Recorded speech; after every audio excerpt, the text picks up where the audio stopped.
More on before the capital. Guys, Thank you. We'll call the meeting to order. Turn on your mics, please. First thing we'll do is have the flag pledge.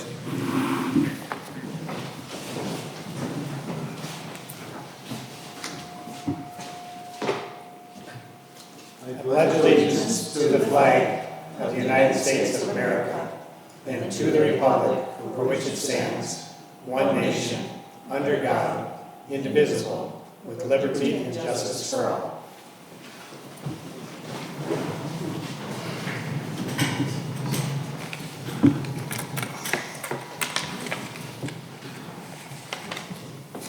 The next thing we'll do is have a roll call by our clerk. Okay. Chair Ames, Here. Commissioner Breeze, Here. did I mispronounce it? Bees. Bees. You're Why did I put good, the R in you're there? I'm sorry, That's all right. my bad. You're gonna be Commissioner royal, Clarkson? so. Commissioner Clarkson? Carlson, I'm sorry? Present. Okay. Commissioner Hapala? Here. Commissioner Jorgensen? Here. Commissioner Piro? Here. Carol? Okay, I'm two Actually out pronounce it of, 2 out of Pier. 6. Pier? Is it It's Pierre? actually pronounced Is here, that right? Here, Yeah. okay. Okay. like a host. So I've already failed. No, Next thing is we're going to approve or amend tonight's meeting agenda of March 22nd, 2022. Anybody like to make this motion? No, just getting the right I page. I so move. Somebody second it? I'll second. Commissioner Hepala, he seconded it. Let's go on to the next one. Approve or amend the meeting minutes of November 23rd, 2021. Do you want to vote on approving the agenda? I don't think you voted, did you?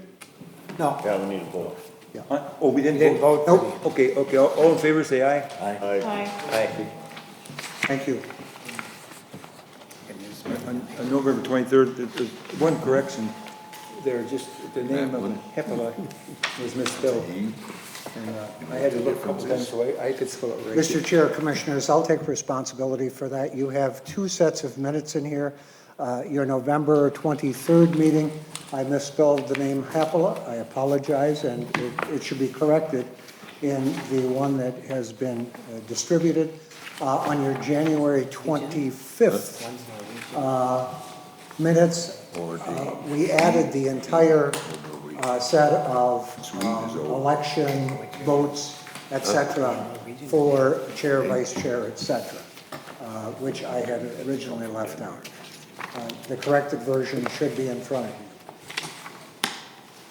you. Okay, are there any other amendments to the November 23rd, besides the correction on the name? Not? I'll call for the vote. All in favor, say aye. Aye. I'll make a motion to approve. Oh, I thought we did that. We're doing it. I think that was for the agenda. Okay, you make a motion to approve it, so we have a second for that? I'll second that. Commissioner Pearl seconded. Any further discussion? Seeing none, we'll vote on it. All in favor, say aye. Aye. Opposed? Motion carried. Now, the next one is approve or amend the meeting meetings of January 25th, 2022 with the things that Mr. Boyles brought out that with the corrections is right in front of us there.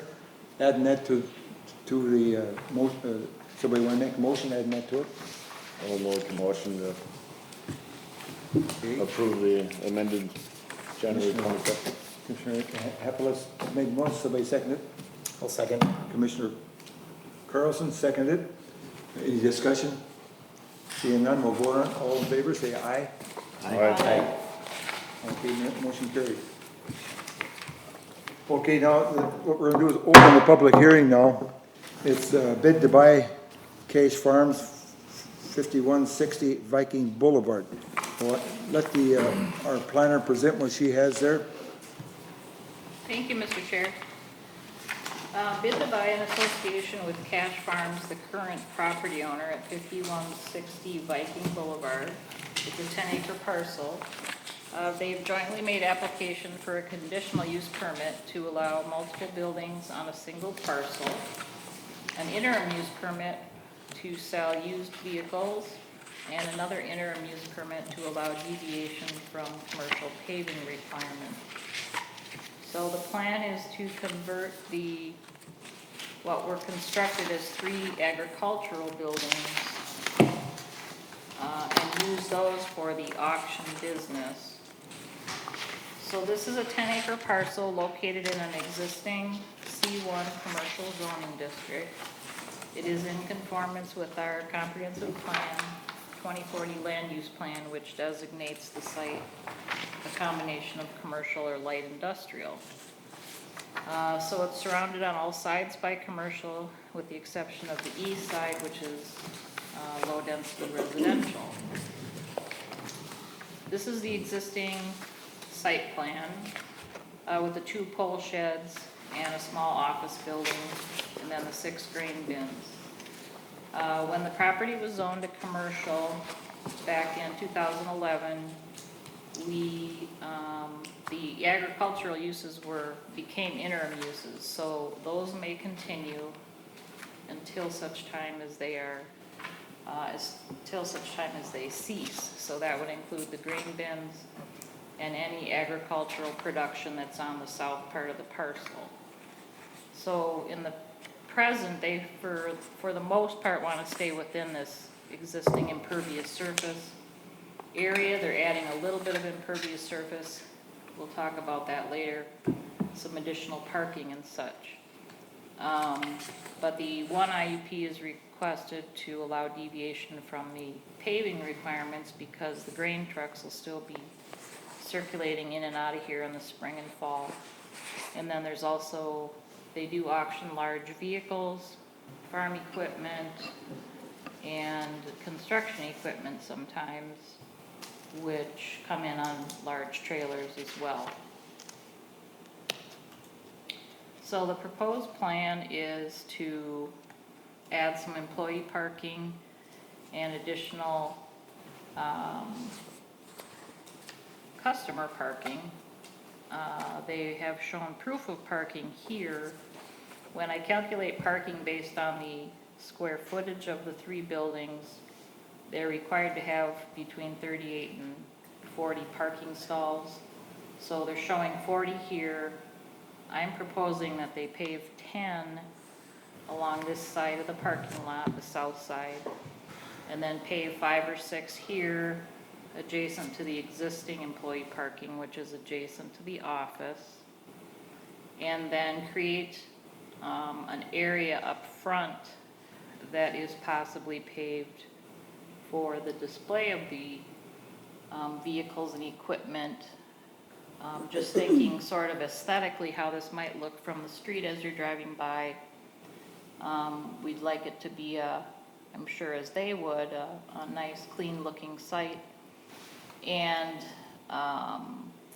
so establishing some deciduous trees along the front, which would provide some greenery but not totally block the view of what they'd like to display. So they just highlight some items up front, and of course everything is posted online as well. And then it's by appointment only. People come and look at what they're interested in, and then it's also by appointment in time slots to pick up items. So they had their surveyor create this map. They are showing the 100-foot required buffer zone along the east side, which is positive. According to the ordinance, our buffer zone can be simply open space, but I was suggesting in the planning report that since there are other trees required for landscape requirements anyway, that we focus some of those along that east side to screen some of the larger equipment that would be brought in. So the predominant area for display would be along the front, in front of the largest pole shed, and then kind of behind the grain bins here. And then this circular area would be left open for park circulation, pretty much. So I did bring 2 sets of new findings along. Well, let me finish this. Sorry, I didn't talk about their long-term expansion plan, which is this colored diagram. So long-term, we do have a frontage road that is planned, well, was adopted as part of our comprehensive plan. And that's based on county access spacing requirements along 22. So we're all familiar with the 4-way stop at 22 and 47. And the county likes at least half-mile spacing before the next full intersection. So if Viking Boulevard were ever to become a divided highway, the whole goal is to have easy, convenient access to our businesses and not have people making U-turns at the main intersection. So even though this conceptual plan shows the road going kind of through the middle of the site, this was prepared before Mr. Raisler subdivided that 10 acres from the larger 40. So I was proposing, or we discussed, that the southern 33 feet of the site, as they have shown on the survey here, gets reserved for a future frontage road. And so their long-term plan would be to expand parking and display area. And so that's what they're showing here. And then they'd be required to maintain at least 30% green space. And their septic, as you can see in this location, they'd have to save some room for a backup site on the west side here. So, these are pictures. There's what was the purple? Oh, I'm sorry. Purple is future expansion and additional green space. But we've got yellow is auction staging area. Oh, future, it's a second phase. So you have yellow as a second phase and potentially a third expansion in the blue area. And that would all be based on, ability to supply parking, et cetera. And then what would happen is they would have to come back for an amended IUP or amended CUP or both and ask for that expansion at a later date. But it is nice to know their thoughts up front for certain. So what I started to say is I brought 2 new copies of findings. What was in your packet addressed the 2 interim use permits, and I had not provided until tonight the findings for just the conditional use permit. So when we get to it, we'll need a separate motion for each. The interim use permit findings is predominantly the same as what was in your packet. There's a couple minor changes. And then I highlighted in yellow some of the things we need to talk about. So I guess with that summary, Mr. Chair, I'll give it back to you and you can ask the applicants if they would like to say anything. Okay, at this time, applicants, have you got anything to, Well, sure. is there a speaker up there? No, I'm fine. I think you can hear me. No, it's for our recording. Oh, sorry. Okay. He'll get We'll one. wait. We can hear you, but the people on video, I can't. on video, sorry.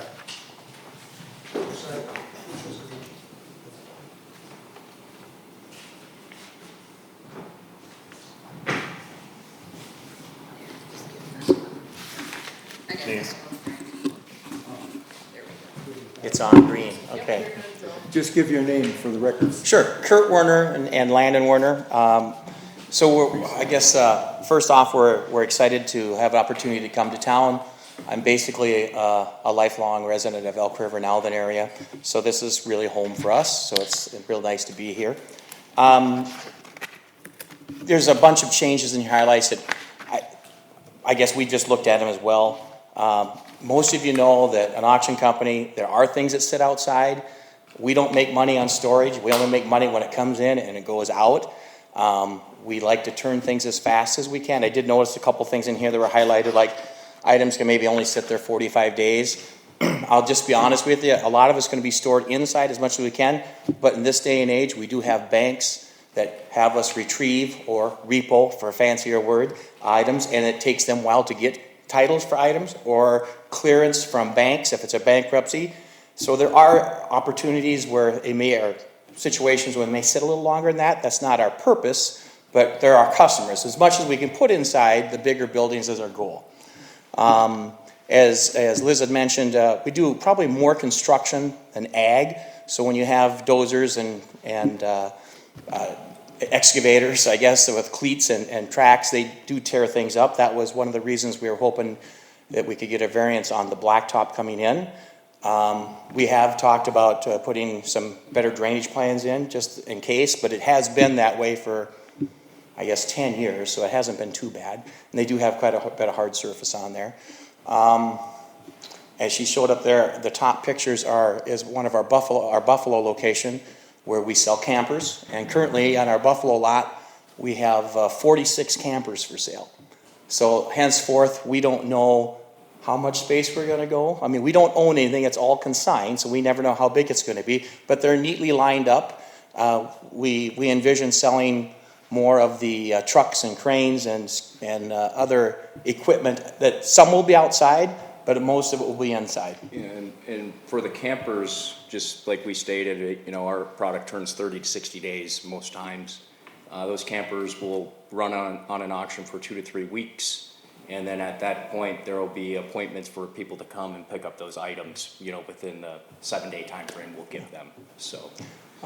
Liz had also mentioned that it's by appointment, and that's what we strive for. That came into play with the COVID. It made things a lot easier for us. But we do have drive-through traffic. I'm not going to tell you that we can't stop people from driving through and looking. We do have inspection times, but it's not like a traditional auction where you had people backed up for 10 miles, which were the great days, but they're not here anymore.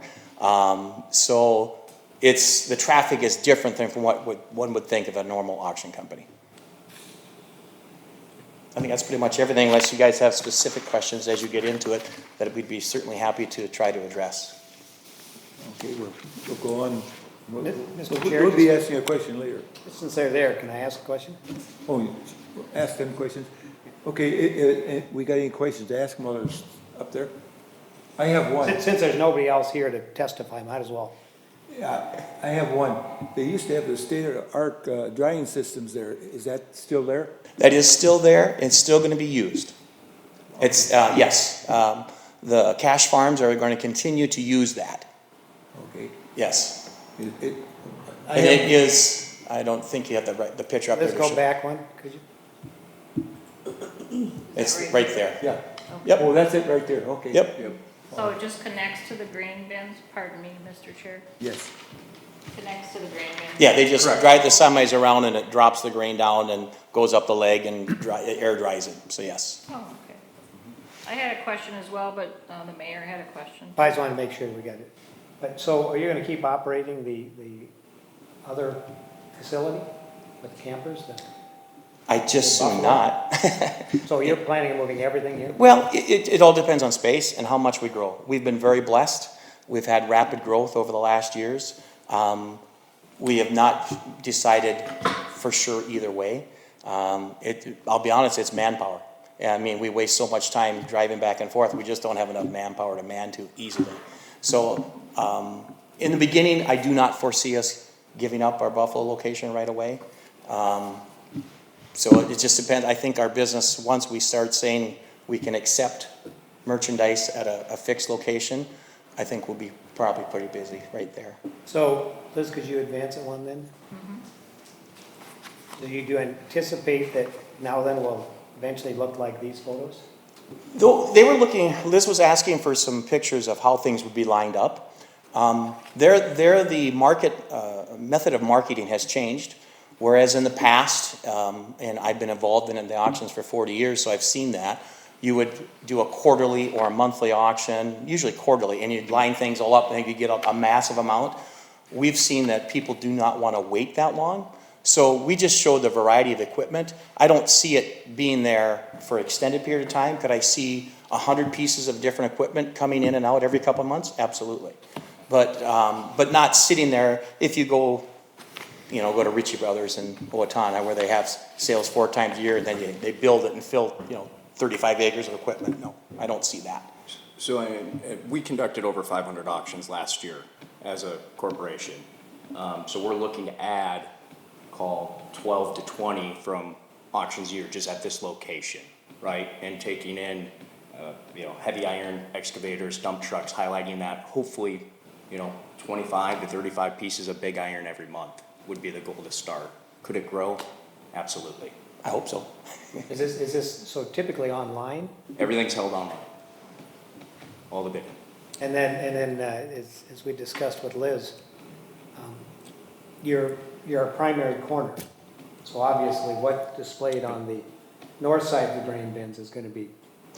Well, let's put it this way. I mentioned this to Liz too.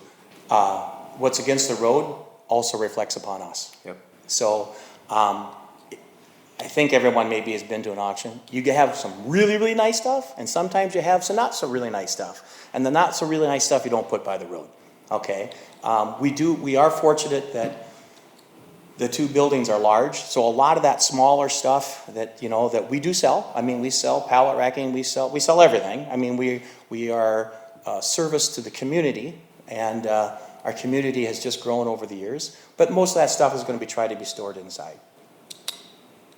And I don't know if Liz shared this with you, the dealership license is just so we can transfer titles on the vehicles. That's a state law that has been imposed several years ago. We do not want to be car dealers. That's not what we're after. We just want to be able to transfer the titles for campers, for trucks, for, obviously we do sell fleet vehicles as well. So. But north of the grain bins, we want to... the pretty stuff. Yes, we want to make clear that will be the nice stuff. And if there's not nice, pretty things to line up... It'll be empty. 22, it won't be there. Mr. Chairman? Yes, Commissioner Mays. So the Buffalo property, is that owned or leased? Rented. It is rented, okay. Yep. We've Month to been month there. thing, or Pardon? month to month, or do you have a? We've been there 12 years, Okay. I think. Is it 12? Yeah, it's quite a while. Yep. So it's not something that we just have. We've been there a long time. Yeah. But I can get out of it, to answer your question, at any time. Yeah. I have a really good relationship with the landlord. I have a question. In the literature here, it says you cover 5 state areas, so do you have other areas that have stuff? We primarily, we've been online for 20 plus years now. We would go to you, the customer, and so we still do that. So a construction company has 15, 20 pieces. Rather than have them transport it to a location, we would go to them. And that's where the distance comes into place. We do have some partners we work with that are in other states as well. But we were missing a segment of the business of the person who has just a couple pieces. They didn't want it at their business, and they wanted to bring it somewhere as a traditional consignment yard.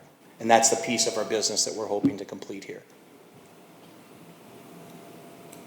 Mr. Chair? Yes.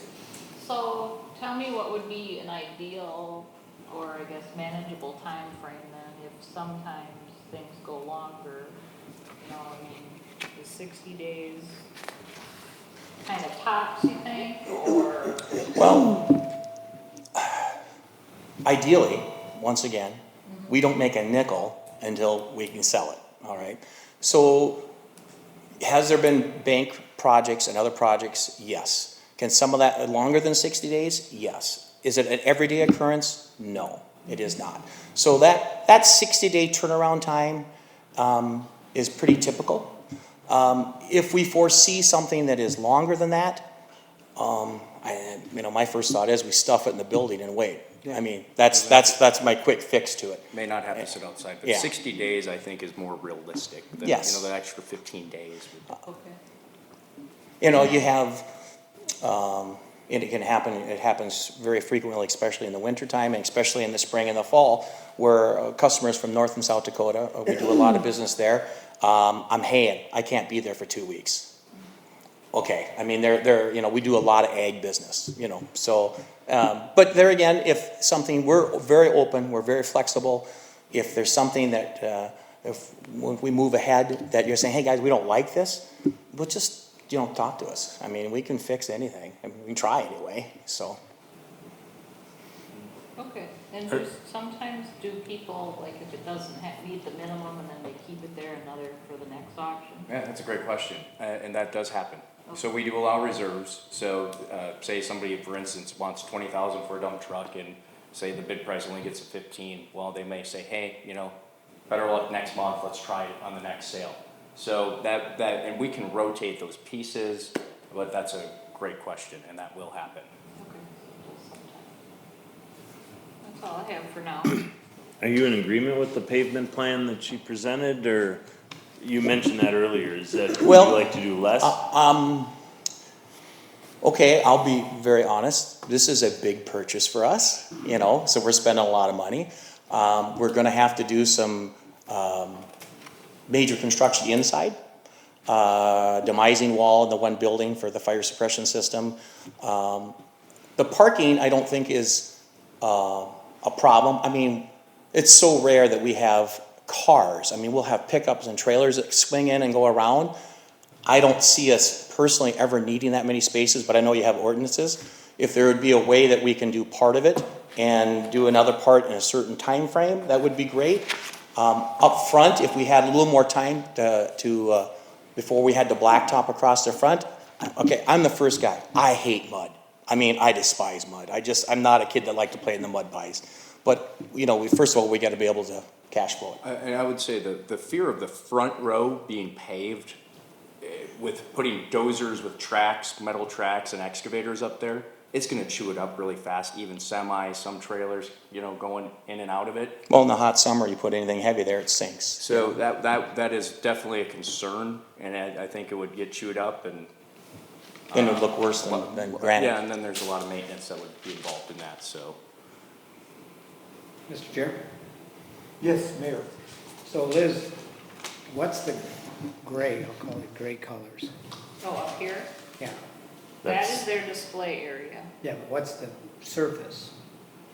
The surface is I suggested that just the 30 by whatever it was here across the front was paved, and then this was the existing gravel, and this was the existing gravel behind the grain bins. The base, I think, is they had Crushed granite, and then we have improved it with some of the blacktop from, where am I? Over here.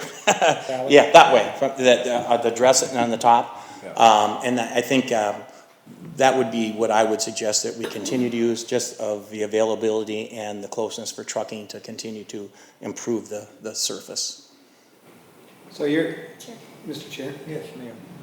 So you're saying that if the 30-foot by whatever across Viking there, if that was bituminous, your concern is the type of equipment you might put on there would rip it out? Correct. What about a crushed concrete product? Is that any better? Well, crushed concrete or crushed blacktop is fine. Absolutely, that Yeah. would be. Concrete we found in the city packs Yeah. pretty well. I mean, That would be. I think PlayStation has that, don't they? Absolutely. So, I mean, that would be. we were looking at availability for trucking and being gas and diesel at $5 a gallon. How far do you have to haul it? The only thing with crushed granite is that it is dustier, or crushed concrete. So it might be when it's dry, it could be dusty. But we found that the blacktop isn't dusty, but your point is correct. It is very hard when it dries out. That would be much more manageable.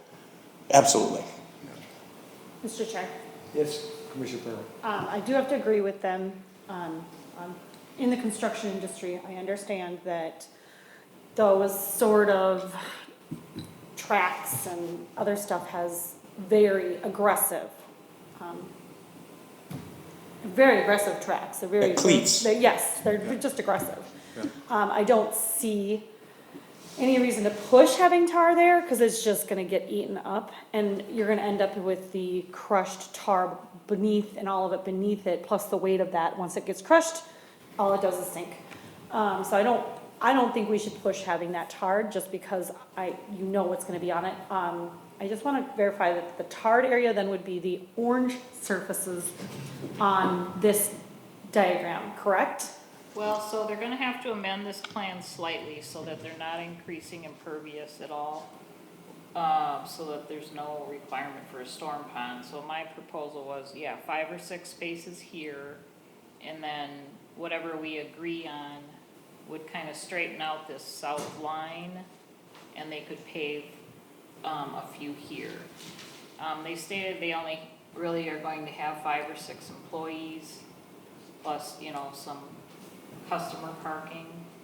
And as long as we're showing proof of parking, they have parking, they have the space to provide it. We have that condition in here that states if it becomes a need, we can just simply ask them and say it's time to expand your parking. So, and if you wanna do away with, the paving along the front, that's acceptable under the requested IUP, yes.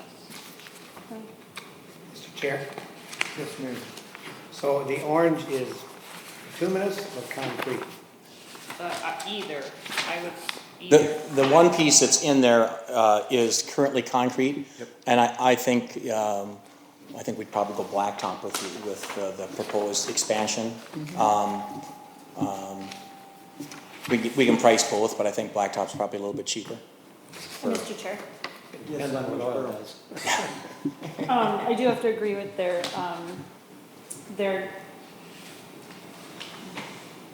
what do you call that? Nelson? Yeah, on the crushed concrete versus the crushed asphalt, I find that the crushed concrete is a lot more dusty. Yep. And I find that with the heat that we have in the summertime, the crushed asphalt tends to become a brick. It's fun. So I think that would be a good mend and good mesh with your surfaces that you'd have to asphalt or concrete. They just kind of blend together then. Yeah. I had. So, may I ask, Mr. Chair, what would you propose, let's say we have 5 or 6 spaces for your employees, and then what would you propose that you would really need for your customers? I mean, there is plenty of space to just kind of pull over and stop too, but, do you want to allow that? Are you gonna try to establish sort of that, keep that circulation going, or what's your feeling? Well, I mean, we could, the additional parking spots to the west that are north and keep going to the left. No. East. That's east. Oh, west, here. Yes, Yeah. right there. That would make sense. It's relatively close to the main building that's concreted that we, Dress it up. that would dress it up, and that we would, that's gonna be potentially heated and insulated and everything, so that's gonna be a primary building for the small stuff. I think that, very rarely do we have all the parking spaces in front by the building full now. I mean, maybe we'll park something there now just because it's not muddy, but I mean, so I think that would be my suggestion. The other spots, I'll just be honest with you, I mean, they're a ways away from the buildings where we're doing business. I mean, would they park there? Sure, they could potentially, but they're gonna take the path of least resistance to start with. And we're all for dressing it up so they don't step out into mud, right? I mean, that's not a warming welcome to a business, right? So we could put asphalt millions down or crushed concrete or asphalt it, so we're definitely open to that. And I imagine a large number of your customers are coming with trailers anyway. If they're Pretty picking up much. equipment, so. You are correct. Yeah. I would say 90+%. Yeah. It may not be a big trailer, but it's a trailer. Yeah. Yeah. So is, some of the space in the building, the big building, gonna still be used by Moritz? Or? No, that will be all ours. Okay. So that's potentially where I guess, some of the lesser desirable looking stuff we'd like to put in there to display and sell. Absolutely. Yep. Okay. It also, I'll be honest with you, it also, if you have little stuff outside, if you put it inside, it can't walk away. And not that we, don't think there's any problems out We've there. been very fortunate that does not happen. Yeah. Oh, but we read the sheriff's reports, so Oh. don't leave it outside. And don't leave it in the trailer outside. Yeah, not locked, exactly. Even the locked ones are getting into now. Oh, my goodness, yeah. I'm just curious with, you were talking about some more buffering on the east side. Now, I think, if I'm not mistaken, and I should know, but I don't pay attention, I think Kent has pine trees all the way to 22. Yeah. So you would want another row on the other side of the ditch on that northern tip, right Yeah, there? Technically, well, that's for the commission to recommend. My recommendation was to, yes, plant some of your required trees. Okay. At least on this northern half, and then, we could even require some along this side if this, it sounds like it's gonna be your home base, it could be a very long-term business in Nowthen, so, we may even wanna just sort of surround you Sure. and get some small trees going. Yeah. But yeah, if they require screening, it has to be on your property, we can't rely on Kent's, and it would be, nice to, stagger or plant something different. If the spruce gets some, disease, then they don't all die out, right? Well, I'm kind of a planner, like Johnny Cash, that one piece at a time building that car. So I kind of got to see where I got to go. So as far as, putting trees in, that's fine. We did express some concern that, we still want people to be able to see what we have for sale. So we don't want to screen it and across the front. Once they get in, yeah, we can plant some trees on the sides. That's not a problem. Mr. Chair? Yes, school. Oh, man. So the conditions are when you're up against a residential area, that's the buffer. So we're not trying to, the deciduous tree she has along the front is to give you canopy, but Perfect. not hide your product. Yep. Along the residential sides, it's to hide, To hide it. hide the product. Okay. completely. We get that. And obviously, as you said, it's gotta be on your property because whoever buys those homes Could come may or may down. not maintain the Okay. trees. So. Gotcha. Absolutely. So the commission is okay with then the 8 trees across the front. And those would have to be, well, they have to be on the property, so actually, I see the property line is right, not far from the road, so yeah, they could be on the uphill side of the ditch like I was talking about in the report. And then, so they would extend the white picket fence, which would look nice. If they, I'm hoping I can get it to match exactly. We'll do our best. that's okay. Because it's been there for a while, so. I get it. So then what's the commission's feeling on trees? Should we just take all that's required and put them on the east side, or do you wanna kind of divvy them up some on the other side too? Well, how big of trees are they gonna be? Well, so, they are required, the trees required are either a 6-foot, evergreen, or a 2.5-inch bald and burlapped, deciduous tree. A mixture of trees would be nice, you can't plant all the same thing. Let me see, I'm looking, 14 trees are required and then 91 shrubs, but in my mind, the shrubs, if, especially if they're small, are not gonna do us a lot of good, so I'm thinking we allow a conversion to say another 25 to 30 trees instead of 91 shrubs.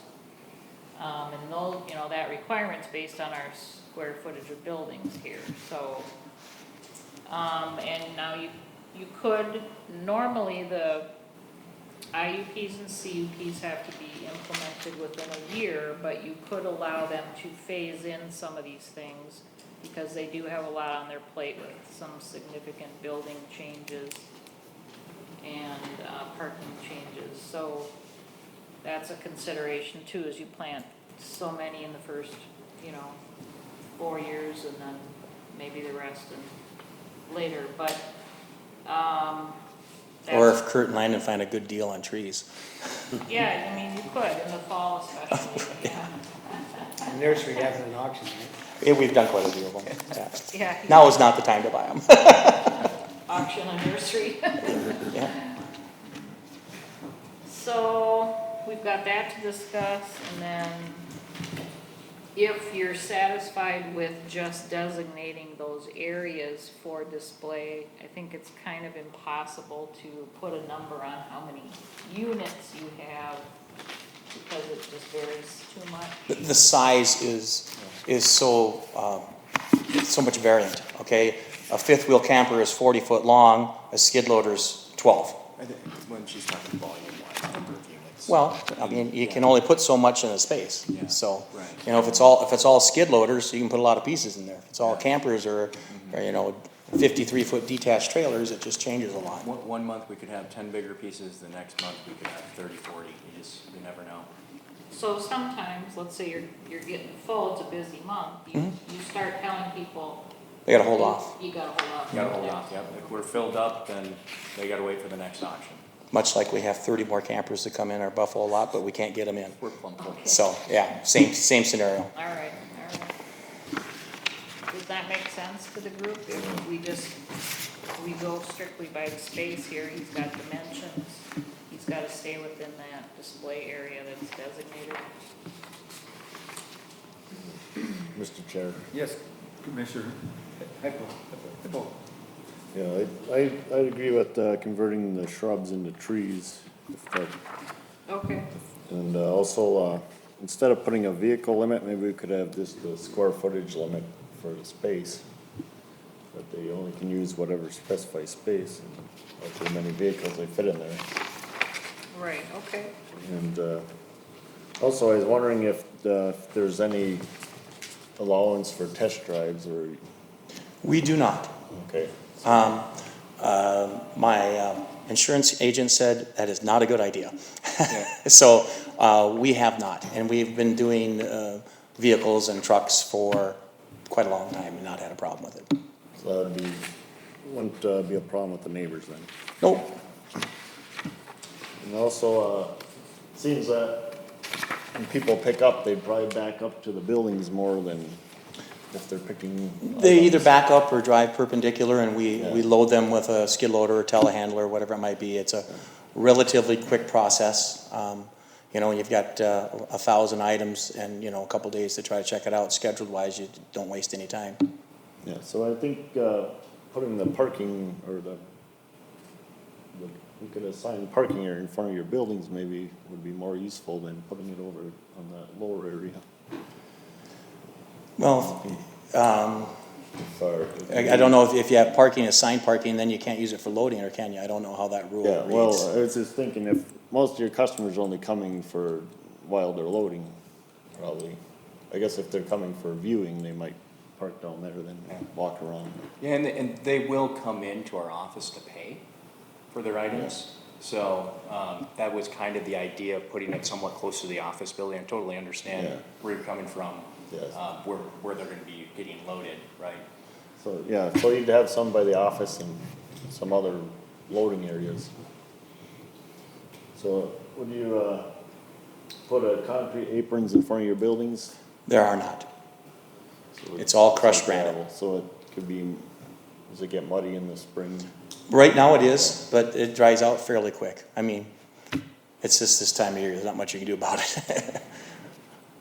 Although we do have a kind of a drainage, we want to reshape it, because it's not really running the right way. We want to reshape what we have there so it drains better.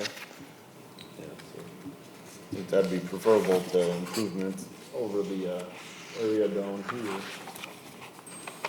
Okay, so you're in favor of just this area being added? That area for employees, and then you probably need enough spaces for whatever your peak customer volume is. Well, like you said, if they're all in trailers though, Yeah. they kind of just pull along If you look at the big map, they're basically that direction where the grain trucks would come. That's kind of how they come in, off to the right-hand side with directional arrows. They just come down and they stop, we load, then they leave. Okay, all right. Mr. Chair, Yes, Mayor. so to clarify, you've already got the concrete next to the small office building, Correct, sir. Right. and you're considering the employee parking towards the smaller of the storage units. And that has the smaller items Correct. typically, so that might be something the employees go get the item, bring it back to the customer. The bigger items are gonna be in the larger building, which is gravel floor. Correct. And so they're probably gonna pull the trailer up in the gray area there, you load them, and they. And then out they go. Yeah. You're 100% correct. So, in summary, Okay, can I just say one more thing? oh, When we were doing the storage units over here, one of the options we gave them was like lilacs or some taller shrubs that fill in, that form a hedge as some of the shrubbery, you know, to break up all the evergreens, or, like you said, if something gets a disease, lilacs are pretty hardy and they spread and thicken out. Might be an option as part of the mix of the trees and shrubs if you're thinking. They smell good too.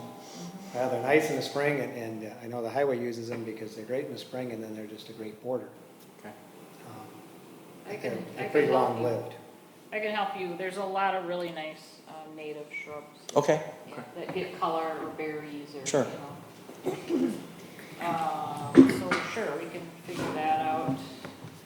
So that's one of the requirements. You'll prepare a landscape plan or have somebody do it, whatever you prefer. So parking to be paved would just be 6 spots or 5 spots here to the south of the small building. This is our proof of parking, so they will just add gravel as needed to create good drainage. Correct. And then stay within your display area boundaries. So without this 40 by 150 area, then we should be fine on impervious surface. And then, okay, so how many trees then versus shrubs? We have 91 shrubs required. Shrubs are generally cheaper than the trees, but still a mix of taller things would be nice too. 91 shrubs, you wanna do like 20 trees and 20 shrubs or something like that?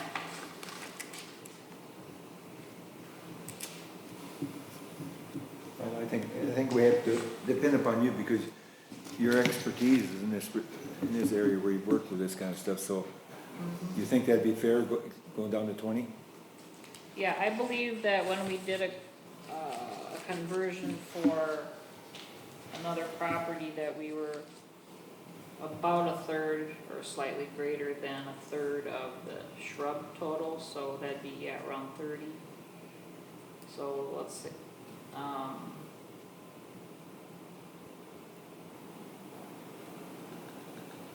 Yeah, so if we had the 14 trees required plus 20 additional trees, that's a pretty good start, I think, for screening. And then if he expands down to the south here, then, you know, we can require additional ones later. But with the focus should be up on this side or else kind of staggering, whatever they. What do you mean by later? Well, because they have to come back later to expand Oh, okay, under their IUP. They go into the yellow or the purple areas, okay. that would be another, That'd be another public hearing. Right, and then we would ask for more, you know, additional details later. The expansions would trigger a stormwater plan and probably a stormwater pond. And then if and when the agricultural use ceases, then we, you know, we'd reconsider paving too, but given, you know, And by that time, we'll know kind of how they function, how it looks, et cetera. Well, I don't think the agricultural go there for quite a few years because of that dryer they got in there, that state of the art dryer. Yeah, it's a nice piece.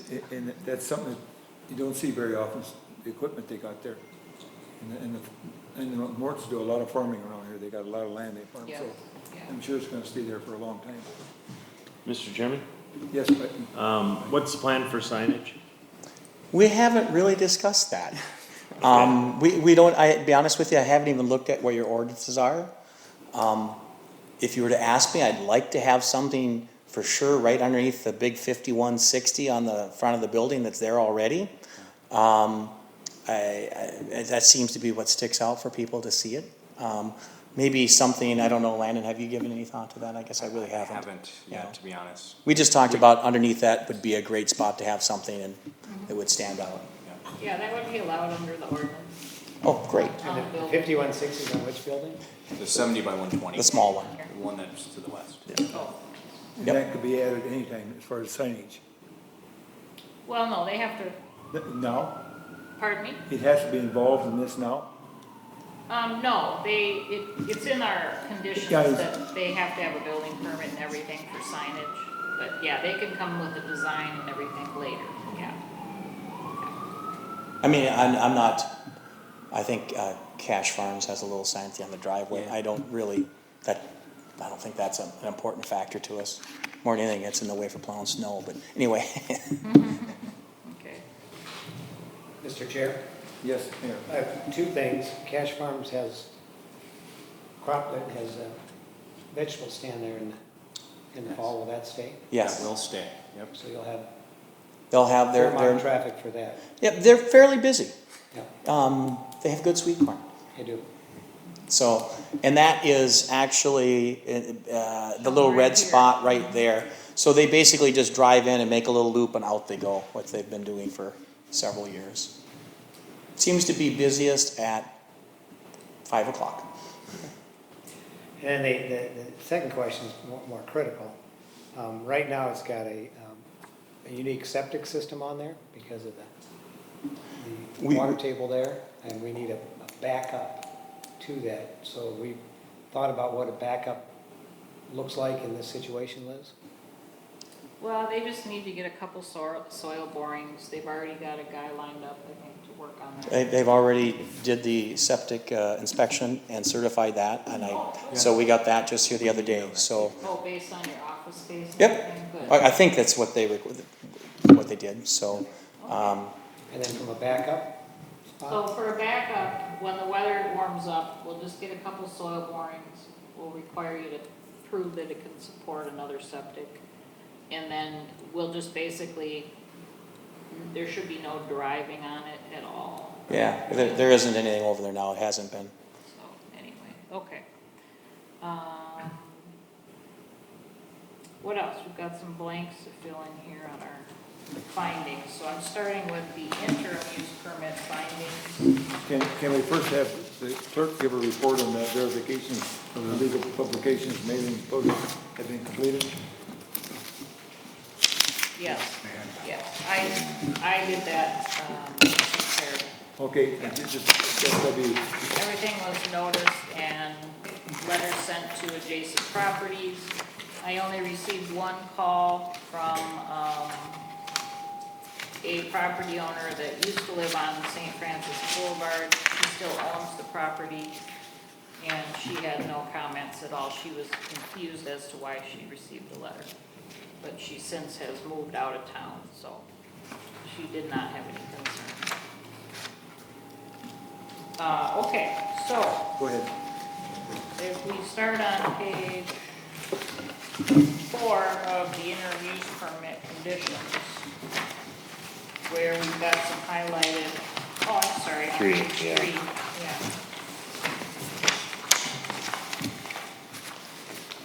So 38 parking spaces are required under number 6, based on our building sizes.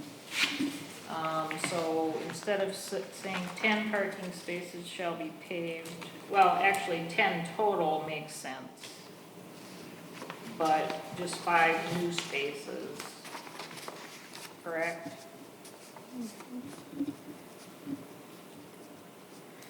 And then number 7's gonna be by, the approved space and not by number, right? Square footage, I'll figure that out of those bluish gray areas, correct? We're gonna remove number 8, the requirement for the paving. Oh, yep, we'll cross out 8.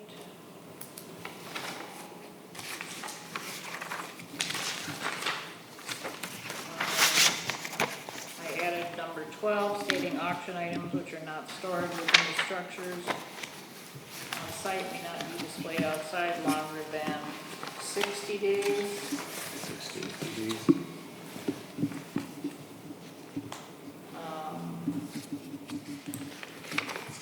When did you say that was, Liz? Which number? Number 12, 12. so 45 to 60.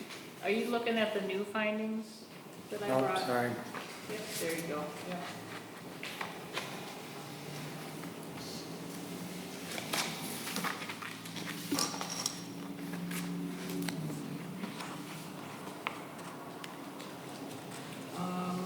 Okay, 13 is impervious surface, we won't have a problem there, no live on-site auctions.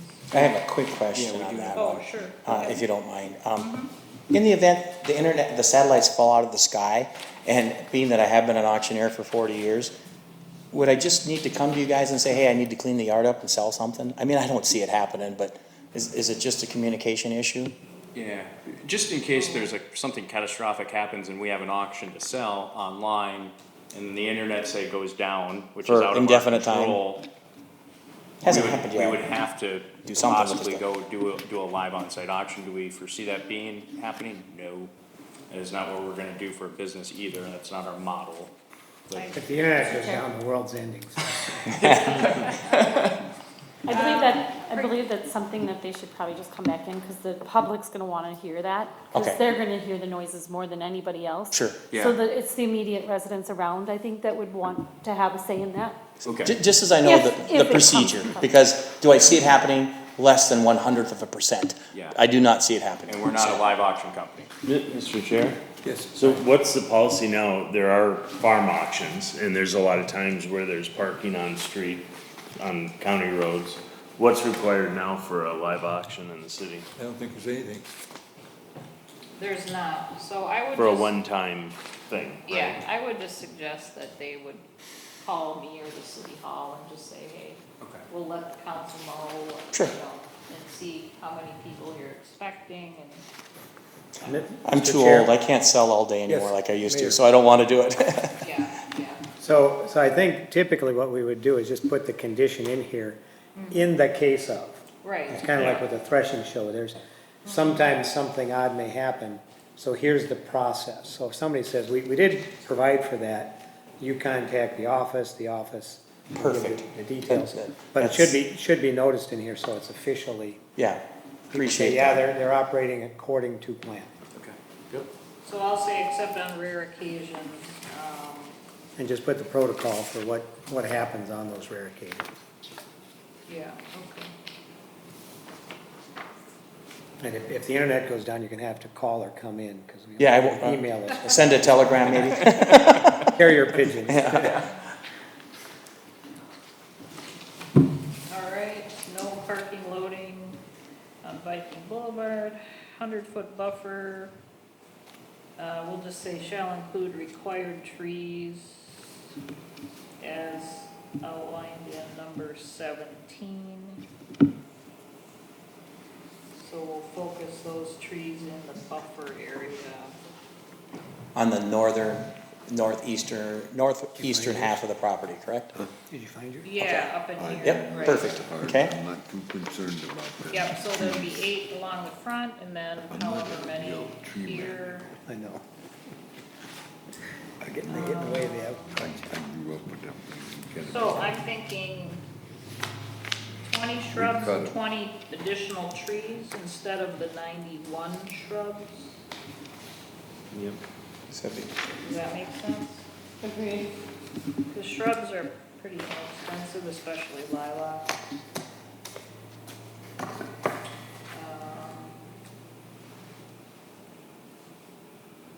Mr. Chair, Yes. were we including a time frame, like within 5 years, or? so many in the first couple, or, He's got a full year. yeah. You want us, whatever you guys think is appropriate, I would say if you wanna give them, maybe half. Is a full year enough for that? Yeah, Yeah, a year works. year is fine. Okay. Yeah, a year Okay. works, absolutely. I'll find a deal in a year. Yeah, no. We, I appreciate you thinking of us, because I'm a deal guy. yeah, we like parameters too, so we can follow through. Well, one thing to note is sometimes you can get bare root trees in the spring. And they're real easy to plant too. Yeah, Okay, thanks. Landscaping maintained throughout the life of the business. You're okay with the southernmost 33 feet reserved for frontage road, oh, yeah. okay? At no I time- just have a question, because it's proposed, if that road comes in, and it would probably curve on the east side of our property line, I don't know where that is. Oh, the curve here, or? Is it the curvature for north and south? That's down. There it is. Oh, like- Okay, I'm trying to find where, okay. So as it curves, and then it goes on the south side, does the city have an easement so that we can put it anywhere to come into the property, or do we have to go to the southernmost part of?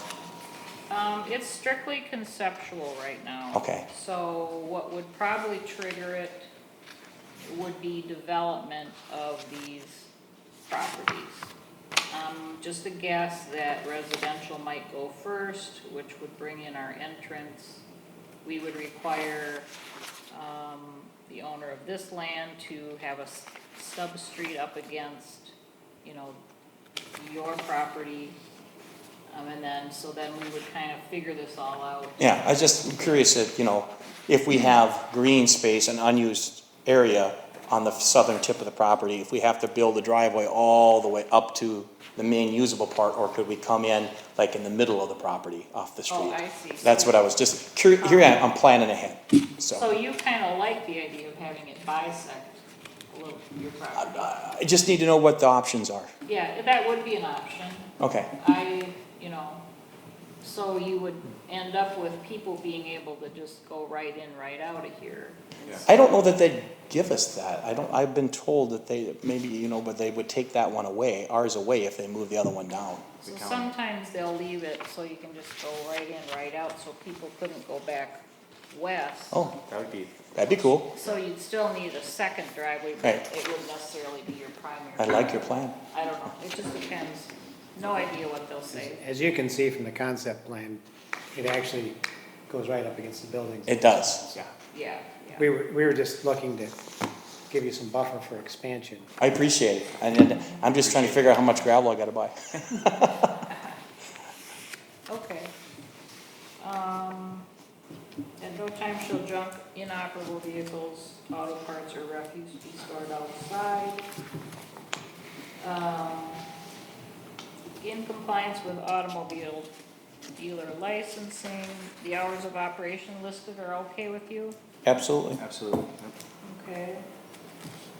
Any changes to structures, parking, display, lighting, or signs requires review by the city. Directional signage is okay. We can just talk about that signage in general later. So, you will have to, indicate one handicap space though. So Yep. it's just a matter of striking it and marking it. Already have the sign. Oh, good. We talked about the septic system and the soil borings. Just be a couple of borings done there. In compliance with all county, state, and city building codes. So the assumption is these interim use permits would continue as long as you're in compliance, for as long as you own the property. When the property is sold, the interim use permits go away. The conditional use permit would run with the land. Both will be recorded at the county offices. And the city reserves the right to terminate the interim use upon violation of any condition, unless you come back for the amended interim use permits. So, That looks good. And then the other, well, do we wanna make a motion for approval of this first, and then we'll go to the other one? Do we have to close the public hearing first, yeah, or? yeah. We'll have to close the public hearing before we do anything. You want, should we close that before we go to the, okay. We'll declare the public meeting closed, and now we'll take the action on it. And the thing, the changes we just made to the IUP here. Right, looking for a motion, the findings of fact for 2 interim use permits, summarized with, what we just went through with the changes discussed. Somebody'd like to make that? Mr. Chair, Commissioner Farrell. I'll make the motion to approve all these changes that we just went through for the interim use permit. That we just discussed. We don't have to go over all of them again. Okay, she made Kelly made the motion. motion, somebody like? Second. Commissioner Bias seconded. Any discussion? Mr. Chair, I got a question on 19, when they said the southernmost 33 feet. Did you modify that one to, with their comments? No, I don't think that we need to. Okay. Except, well, we could, just consult conceptual in nature, and that determination of exact location is unknown at this point. Thank you. Commissioner Farrell, would you like to add that? Could you clarify what you just said, because I didn't get all of that? His point was that it reads that it's the southern 33 feet being reserved for a frontage road, but that the frontage road might go somewhere else through the property, so that it's just unknown at this point, conceptual in nature. And really, it's not critical until they wanna build another building or something like that, right? Cause, Correct, yeah, and hopefully, everything yeah, is flexible otherwise. right. So you'd avoid amending the IUP later if it's. Commissioner Bias, you add that to? Yes. Second? Second. Okay. Any further discussion? Seeing none, I'll call for the vote. All in favor, say aye. Aye. Opposed? Motion carried. Okay, we'll go to the next thing you have there. Is there anything else? Conditional use permit. CUP, The CUP findings.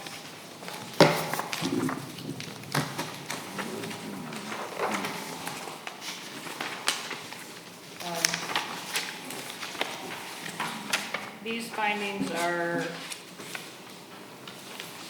more cut and dry, just addressing the main elements of buildings, parking, and the agricultural use being interim.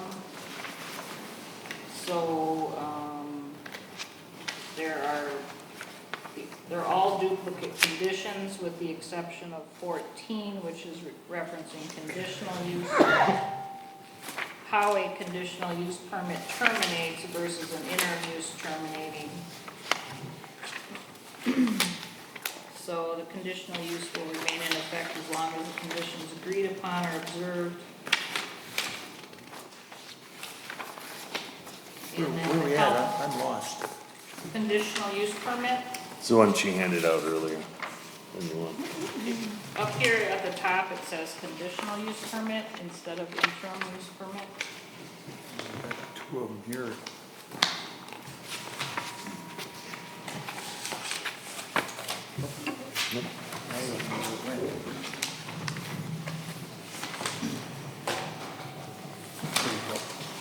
Is that it? Oh, there. Okay. I was lost, I couldn't find it. Okay. So number 8, we gotta change to match the IUP, correct? For the 33 feet. Correct, we'll change that to match.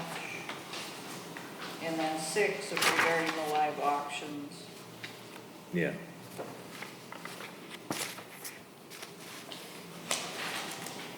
So updated before they go to council. And then the hope is we would get the updated site plan prior to city council meeting. So this one's much more straightforward. Mr. Chair, Yes, Mayor. just a point on the one you just approved or recommended, on the interim use permit. Yeah. 15 got cut off. 15 should say multiple buildings on a single parcel, and then there's an A and B.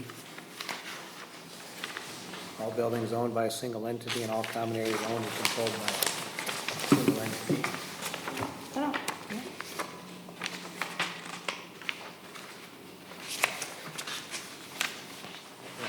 are you looking at the right thing? Explain that to us again. I'm seeing that as 13. That's There's 13.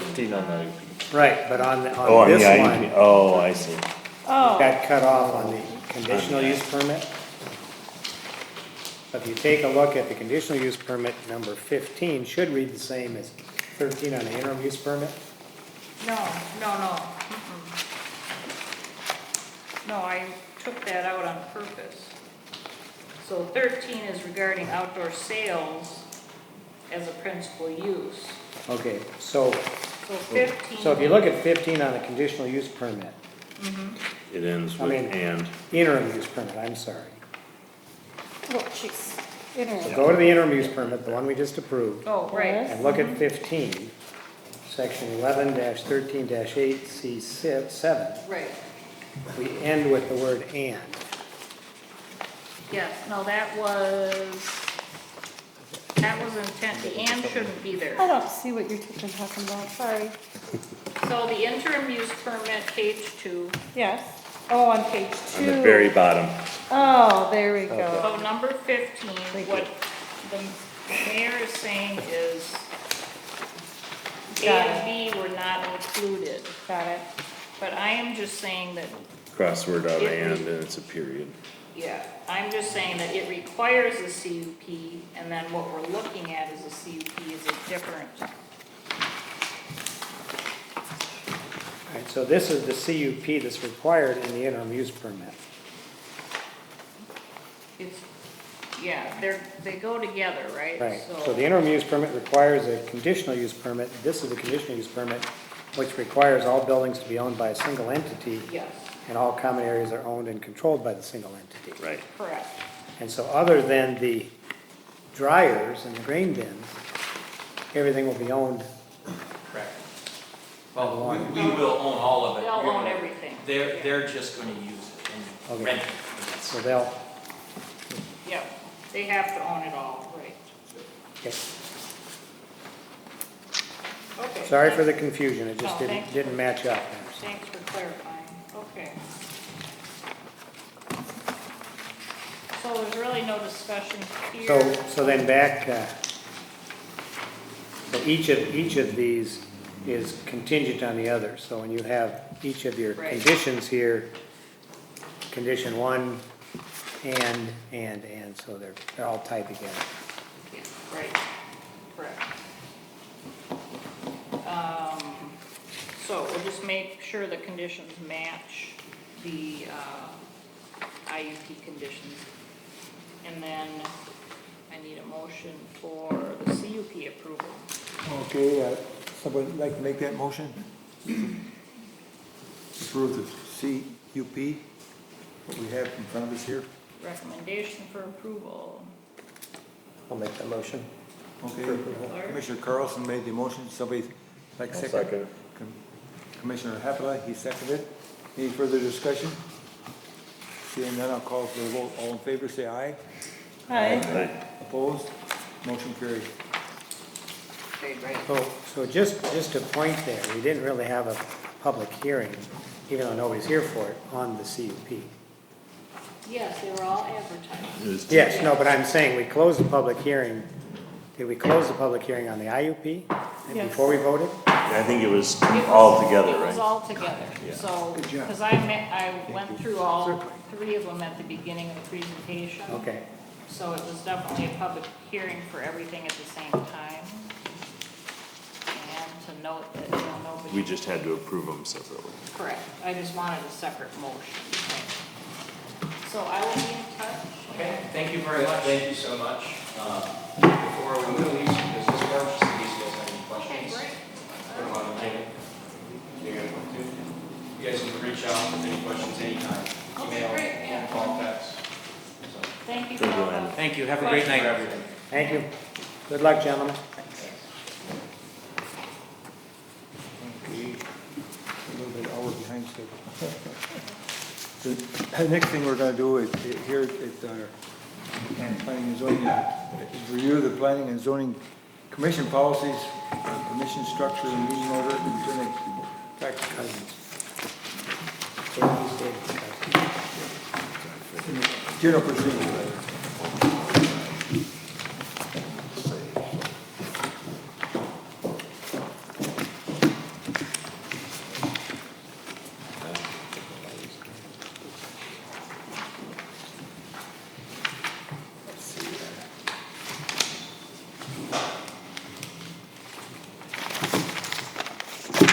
Okay, is this your area?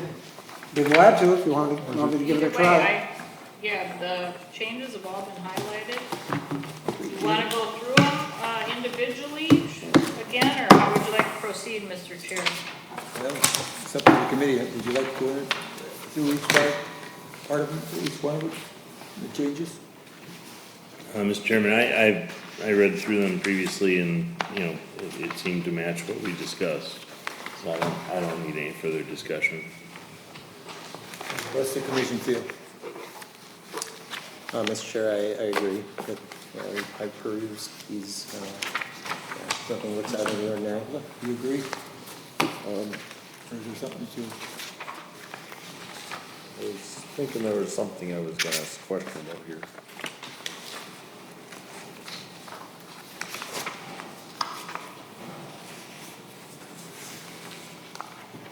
Yes, on section 9, voting and recommendations, Section 9, yes.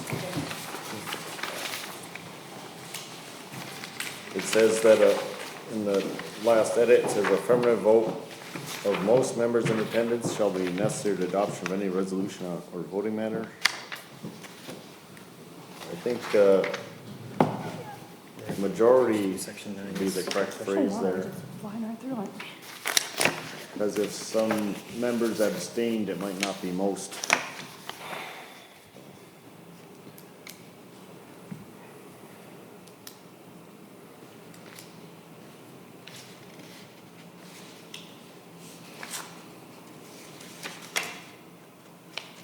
Or should it say a majority of members voting?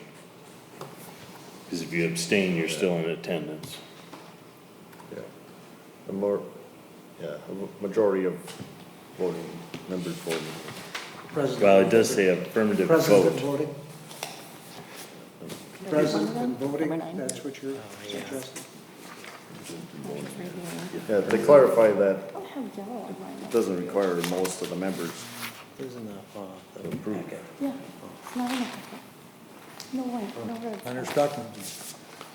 yeah, I would agree, just should say majority of voting members. Okay. I think to Frank's point, present and voting. You like it better? Present and voting. President voting? Present. So if they're abstaining for whatever legitimate reason, they're present, but they're not voting. I think it said it somewhere else too in here. So make it the same? Yes, make all occurrences of that in the document the same. I guess, yeah, it says present and voting in the agenda additions, item D of, section 11. So it has the correct phrase there.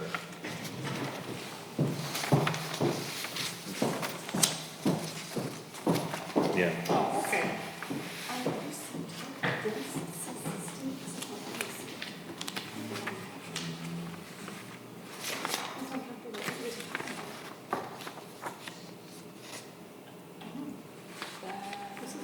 Oh, it's a separate email where he sent the red line version. I didn't get one.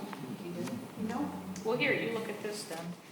And, Yes, section I don't know what you 19, guys are talking about. But yeah, I had sent the packet. Well, that one might be and correct. Frank sent the, red line version of this. Okay, You You get go it? ahead and just. I didn't get it. So, sorry. I'm sorry. No, I was wondering what you guys were talking about. Kind of makes sense when you have not the right info, huh? All right, let's try this again.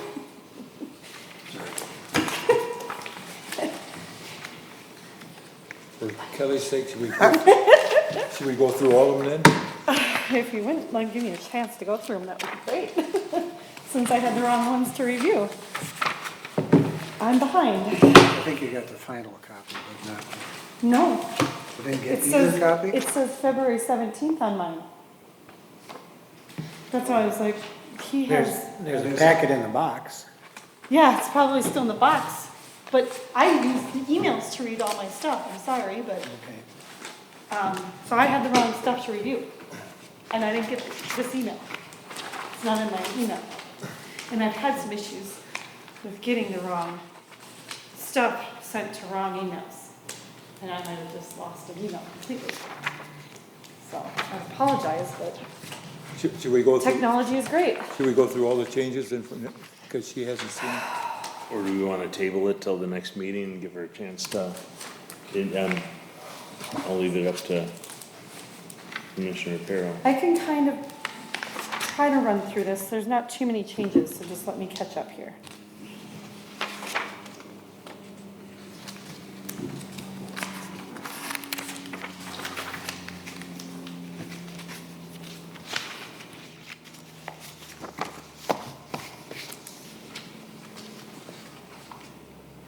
So, what was in, oh, this is down here is in question.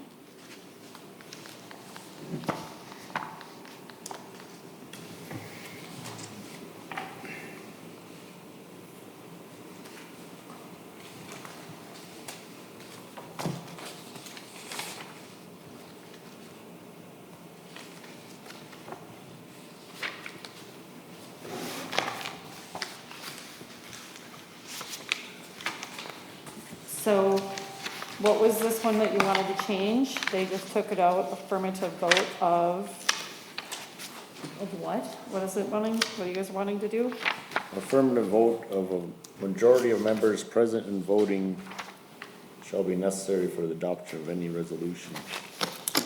That's the same language as found in D, section 10, right? Isn't that? Section 11. Section 11D. Pardon me.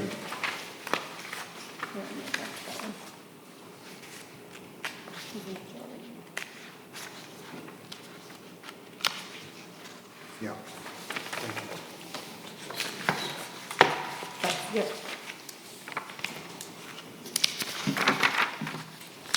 I think I know what happened. Yeah, yes, I So, understand. okay. Oh. There wasn't a red line copy sent out. Oh, It so it was just a wasn't no- email. It was just a notice that it was in the packet, not.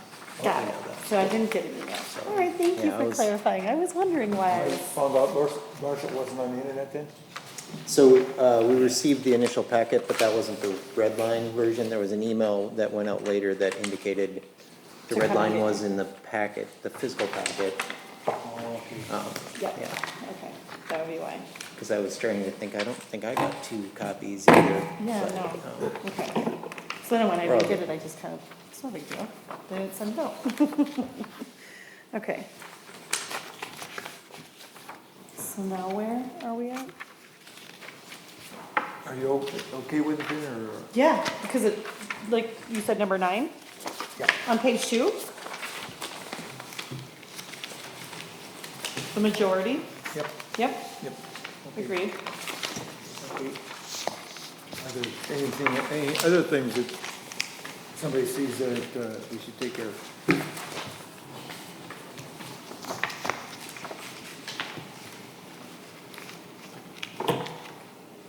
If not, we'll call for the vote then. Accept the changes that was made. So I'll make the motion that we accept the changes that was made. I'll second that. Bias, we second it. Any further discussion? Seeing none, we'll call for the vote. All in favor, say aye. Aye. Okay, the motion carried. Now we'll go on to the next item. Yes. Somebody say something? Sorry. The next discussion is on the architect standards and other site designs critical related to commercial industrial use. We'll put this back to planner's document. Thank you. It's been a while since we talked about this. I think we'll just go through some changes you'll recognize from before, and then it was updated from our last discussion. So, section 1 is just adding a couple definitions that are typically used when you're talking about architectural standards. Change the purpose of the building type and construction section to eliminate the last line primarily, which is a little derogatory, so instead just focusing on the high standard of architectural and aesthetic compatibility with surrounding area properties.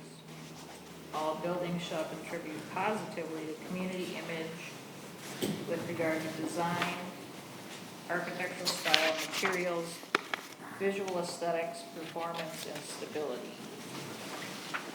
You don't like that urban blight? I don't think urban blight.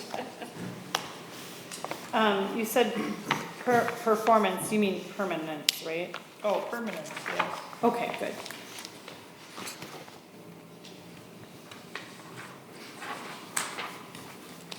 And then page 2,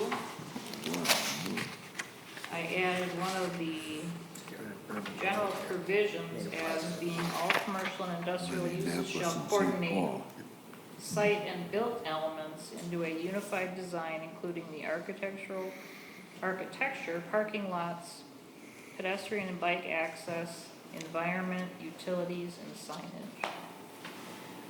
I'd like to clarify on that with the signage. That doesn't make it so that they can only use one sign for each sort of business, or is that what that means? No, they can have, I just didn't understand how to read that.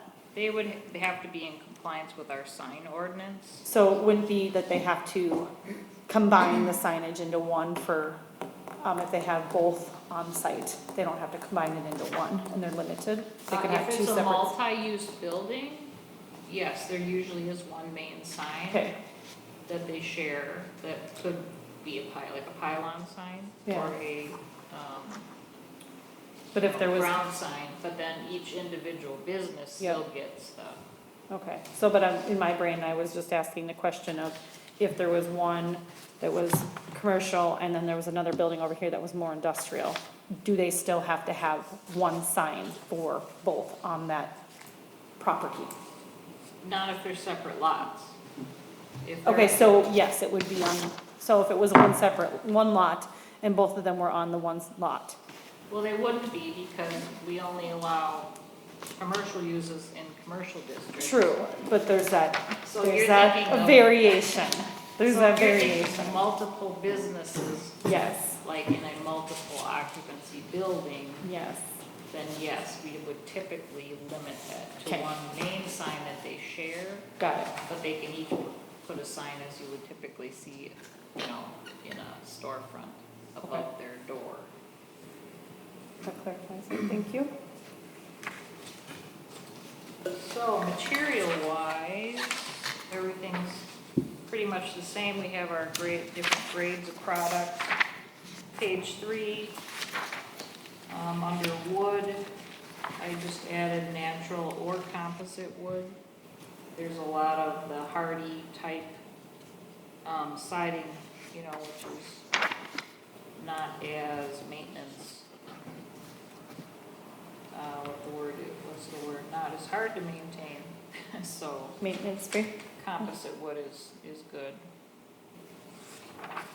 And then page 4, item C, we had a long discussion, I recall, quite a few meetings ago about colors. So I tried to address what our comments were, so bear with me here if I haven't addressed all your concerns, Ms. Perro. For the primary or principal color scheme, over 90% of any building, commercial and industrial uses shall utilize exterior material colors which are primarily earth tones, neutral, or muted colors which shall blend with or complement the surrounding area, environment, and landscape. Why, oh, sorry. Can I ask on that one? Yep, go ahead. Why do we have to call it out as primarily earth tones, neutral, or muted? Because Why don't we just leave it as complement of the surrounding area? Well, we could, but then you, like we have here in town, we get the one person that thinks purple is the way to go, and maybe purple is, maybe they like purple because their logo has purple or something. Yeah. But, generally speaking, when you're looking at a mass of a building, you know, I think you don't necessarily want them to stick out like that. Not that you can't, but I think maybe it would be helpful next time to bring photographs of large industrial, commercial buildings which still can incorporate color based on their, you know, the trim or accents or their logos or signage. To be of bright colors. To be the bright colors, right. Mr. Chairman?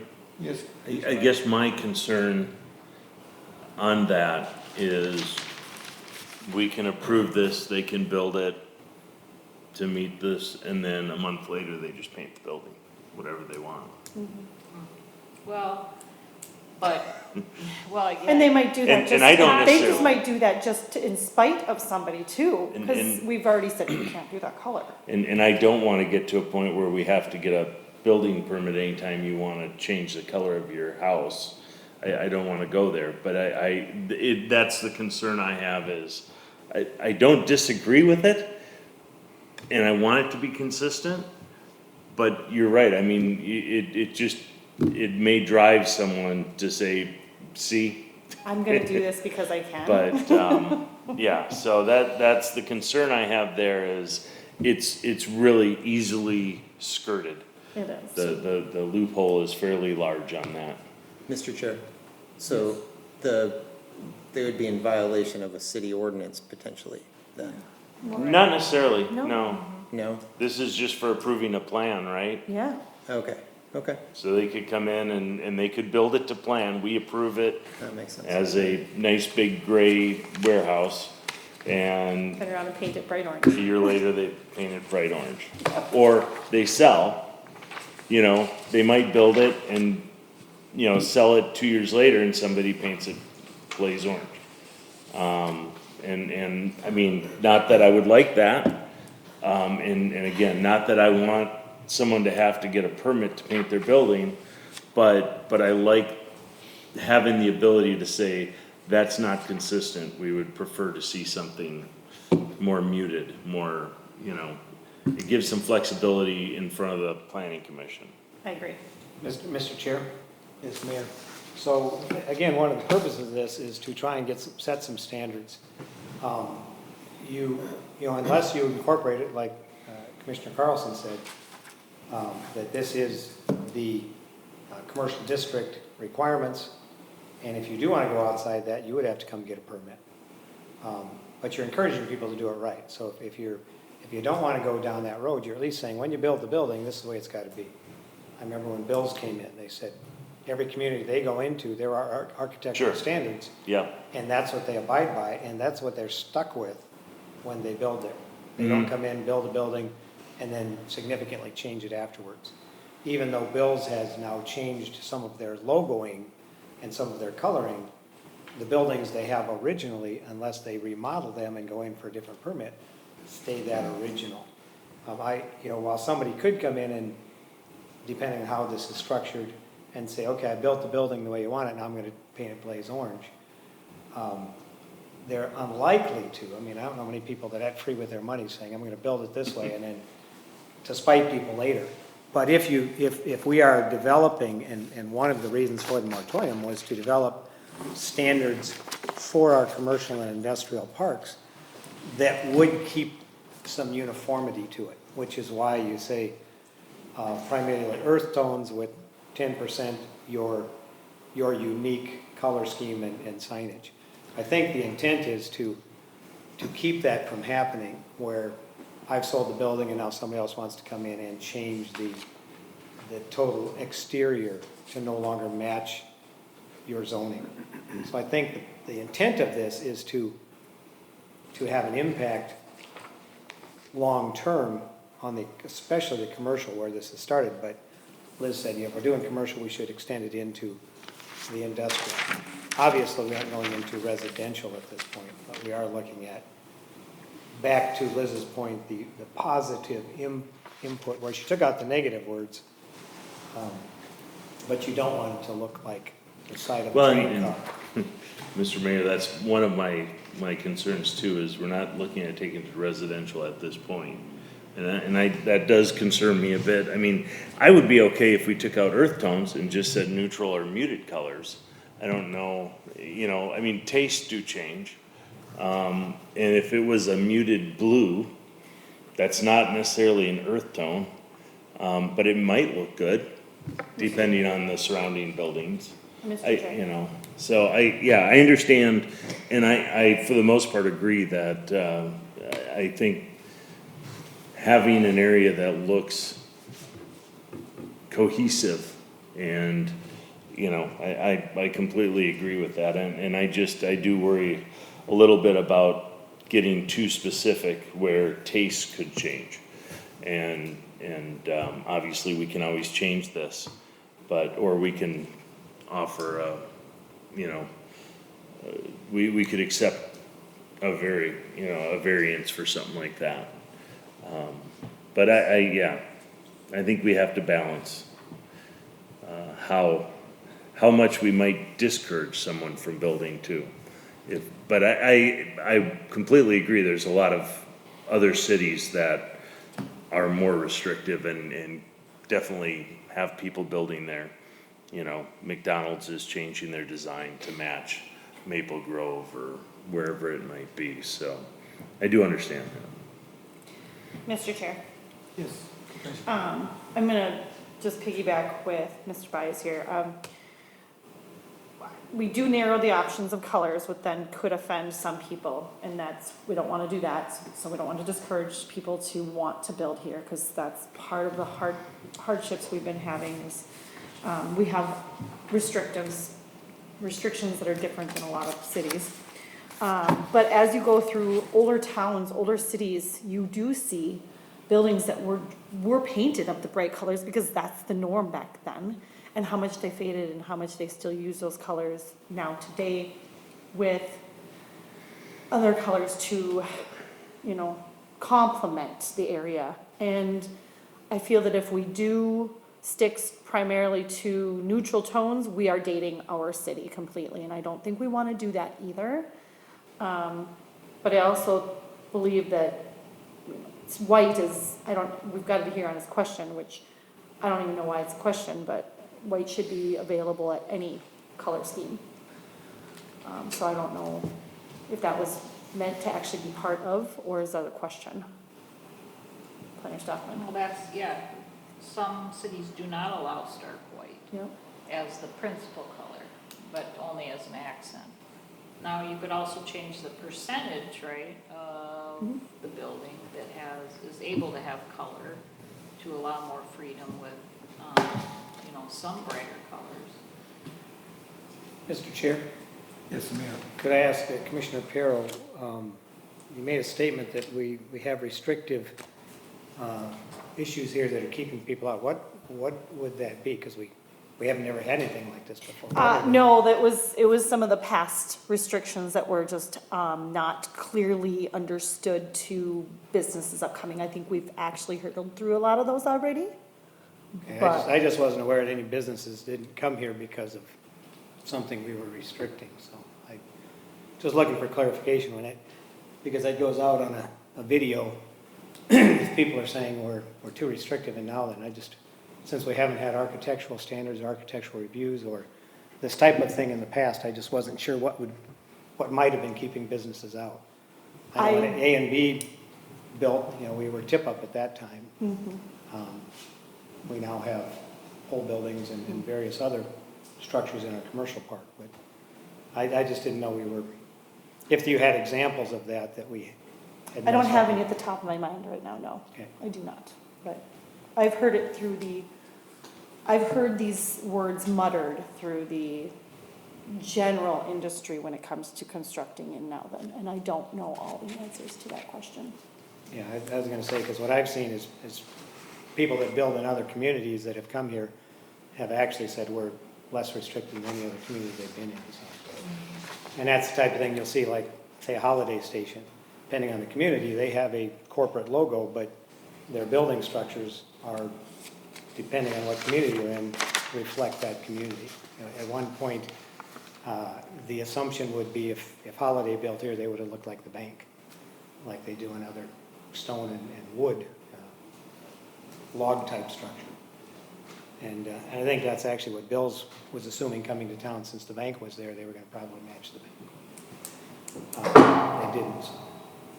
I think that the stark white is what you were referring to, Liz, as opposed to white, muted white. But What's the difference? To be honest, I really have to ask. I mean, paper white is white, right? I mean, Well, it's white, this is more of a stark white. I mean, there is definitely more of a gray Yes, white, there's or there's an almond. off-white. yes. But I just put it out there because some cities do prohibit that Okay. as a primary color. Okay. But, and it's whatever you envision for the city. Nobody. Chair, Yes. so any stark white houses and buildings, when the sun hits them, I mean, it's like a snow blindness. You can definitely tell when it's a stark white as opposed to like a muted white. That's sort of I guess that's the best Yeah. example. Well, especially with a city that has well water, that's troublesome sometimes. I think they should think about that before they paint the building then. Brownish white. earth tones look a lot better when you have well water. Yes, right? Just go for rust.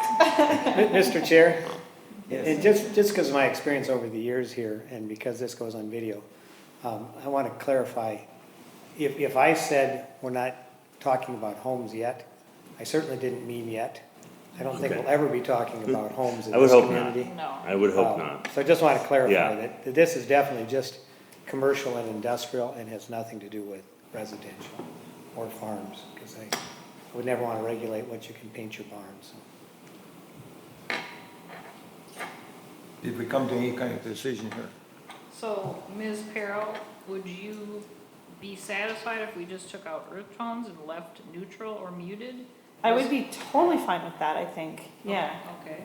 Well, So, Mr. Chair, just, I think that is one opinion. I do think earth tones, the reason we put that in there, because that discussion was already had here.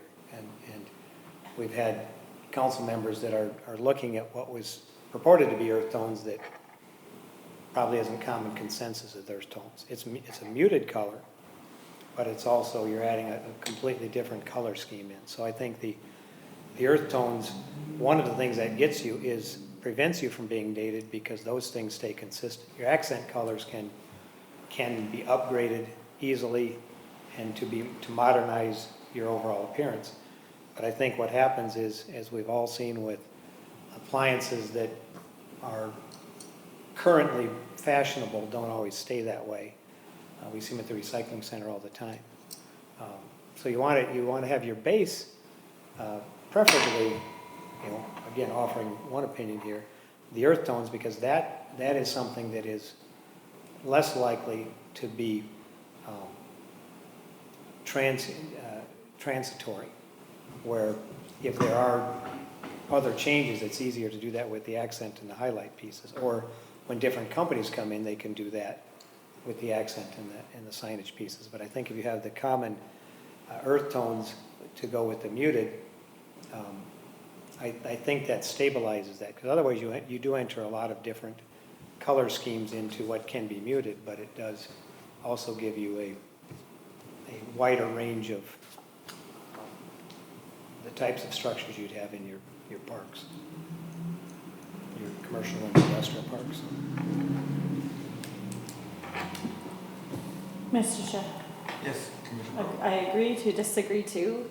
I don't find any of the building colors offending, and I do like color, but I also understand that cohesion is tough when you've got different colors. Color in a photograph is a good thing. You get a lot of neutrals, you get a lot of earth tones, and it comes one big slate. And I don't think we should completely limit the palette of color, is my thought. Because there's manufacturers out making these colors that somebody must like. Mr. Chair, Commissioner Hepala. yeah, I think it says earth tones, neutral or muted colors, so there's or in there, so leaving earth tones in would be fine, I think. It's the other ones don't have to be earth tones. That's a good point. Yeah, Right. yeah, or leaves the door open. And Mr. Chair, Yes. the thing to remember too, especially in a commercial district, you're dealing with a much higher requirement for the type of materials. So you've got brick, stone, glass. So your higher quality materials, you know, you're not gonna have purple brick, right? So those are the things that are, and even if you're doing, let's say, a tip up or a concrete block, you know, those are going to tend to be earth tones. So I'm good with that, considering or. I mean, that allows flexibility without having to do any kind of variance or anything like that. And so just to clarify too, it was mentioned earlier, you know, if somebody sells a building, if the occupancy changes, there is a zoning compliance required, so, you know, and a building compliance, building code compliance, and city code compliance, so, you know, we do have the opportunity to say, hey, that purple building has gotta be changed. But we could approve a muted purple building if it looked attractive enough, right? Yeah. Okay. And does it have to be over 90% of the building? Because we could talk about that maybe, because then there leaves only 10% for other color changes. Does that make sense? Like stones and other species. Yeah. Is 10% really enough for other stuff to be on the building or So- different in color? Well, you're looking at trim, Yep. doors, Yep. you know, windows don't count anyway, signage, so. Just trying to think. Typically, like big overhead doors Do those count? match. They normally do. Typically want those to blend in. Yes, but they would count towards the 10% if they were a different color. Right, They would. yeah. And it says over 90%. So I would say it's typical to see around nothing less than 80%, you know, primary color, and then 10 to 20% the accent. So if we said at least instead of over, that would leave interpretation for them to go up and above a certain number, correct? Meaning, so a. At the very a minimum? Of 90%? Or 85, Oh, the very minimum 85, and if they feel like they want to go, Or we just change More- that to 80%, over Or 80. 80%. or over 80%. Yeah, then they'd have to go to 80%, yeah.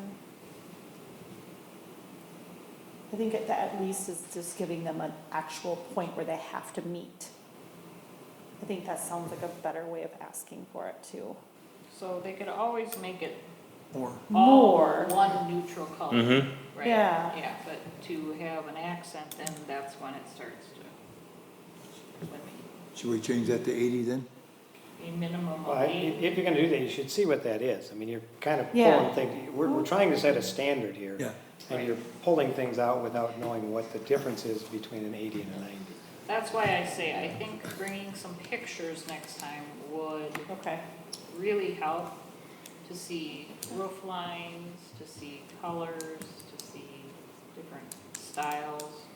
I mean, the industrial is the probably biggest challenge when you're dealing with the big, but we're not gonna get as big a box industrial as the cities that have sewer and water. So, but the commercial buildings, like I said, have the higher quality materials, so you're just gonna tend to lean towards the grays and browns anyway.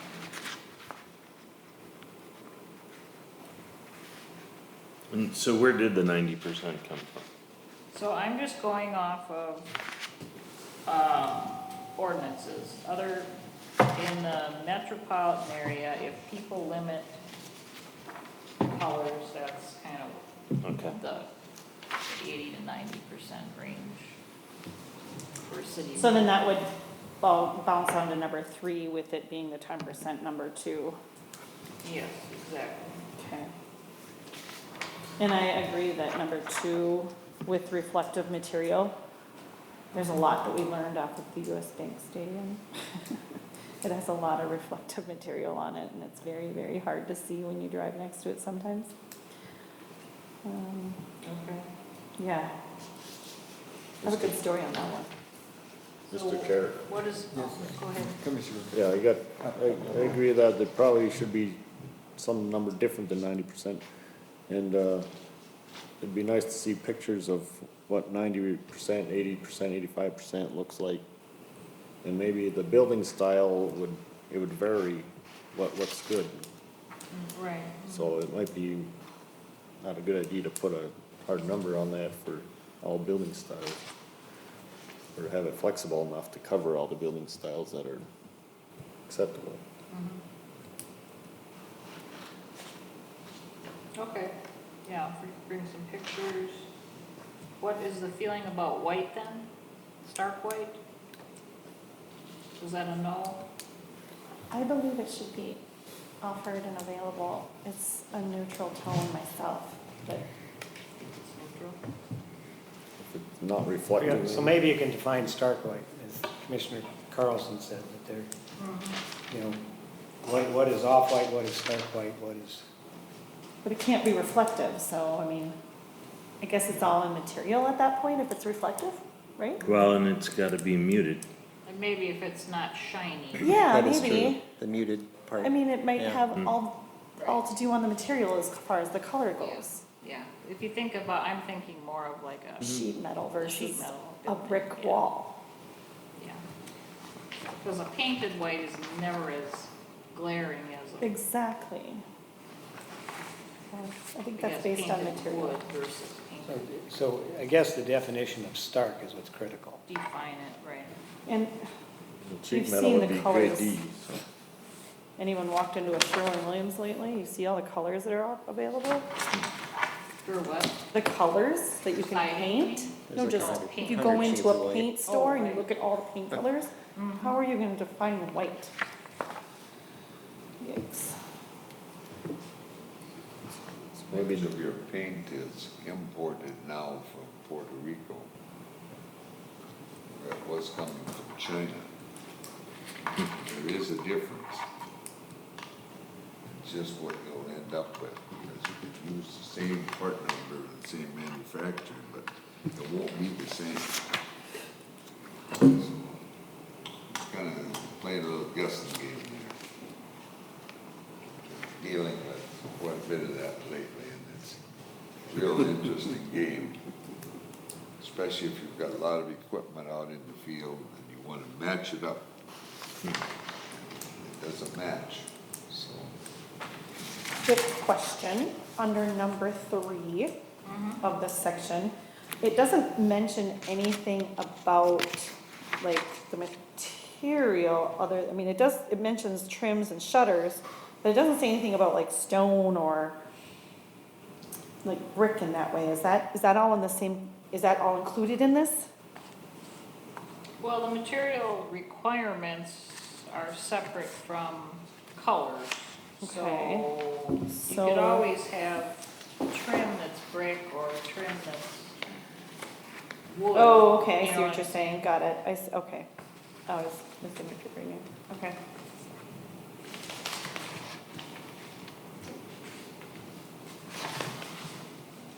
So, okay, then in the bottom, we'll just kind of leave that section for now until I bring some photos and some more examples.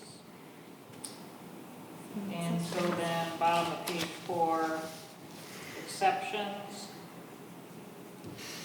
Garage doors, pedestrian doors, window and door trim, flashing and other trim shall not constitute required materials that make up the exterior finish of the building for the purposes of this section, but shall be considered color accents if not consistent with the structure's primary colors. Okay, so we're excluding them, but yet they're still included in number 3 above? So you, In regards to colors, correct? So it's just not material, but the color. Because we're talking about exterior So we're just material talking about color. colors. We're just talking about exterior colors. well, so when No, you're. but it says material colors, that's what I'm confused with. No, when you're, so if you've got a window with trim that's, Yeah, that's trim. That's a window or door trim. It's a different color yeah, than you the really window. don't, you really are not counting that unless it is, you're making it stand out. That's Oh, what, if it's, that's what if it's it's. saying. So like the Oh, vinyl okay. around the glass, well, if you look at that window there, the white versus the brown. I did not Right. take it that way, Yeah, okay. okay, yeah. This is really confusing then, I did not read this that way at all. Okay. Right. Yeah, so we don't care necessarily if if the windows have a white, black, or gray, the vinyl part of them, right? We're looking at the walls and, larger areas is kind of what it's Okay, saying. that makes more sense now, not consistent, okay, that makes more sense. I was confused. And then in item G on page 5, I'm just clarifying that we're talking about commercial, office, and institutional uses and the C1 zoning district. So sometimes you'll have, you may have an office use that is located in a industrial zone, or you've got a, building that has the front part office and the rear part storage, like a lot of ours do. So just clarifying the different uses in the application. And then, in I, at the bottom of page 5, architectural standards and the development review process. It is the city's intent to establish guidelines for improving the site and architectural design of commercial industrial areas throughout the city. These guidelines may be interpreted with some flexibility in their application to specific projects, as not all design criteria may be appropriate for each project. In some circumstances, a guideline may be relaxed in order to accomplish another, more important guideline. The overall objective is to ensure that the intent and spirit of the design guidelines are followed. The ultimate goal of the development review process is to attain the best possible design. Is that just to cover our butts? Well, I mean, it Because does. it really sounds kind of like Well, that. it's a little bit wishy-washy, but, Yeah, you do have to allow a little flexibility, so if you're looking at the overall big picture, right? And this, this gets into more of the specifics.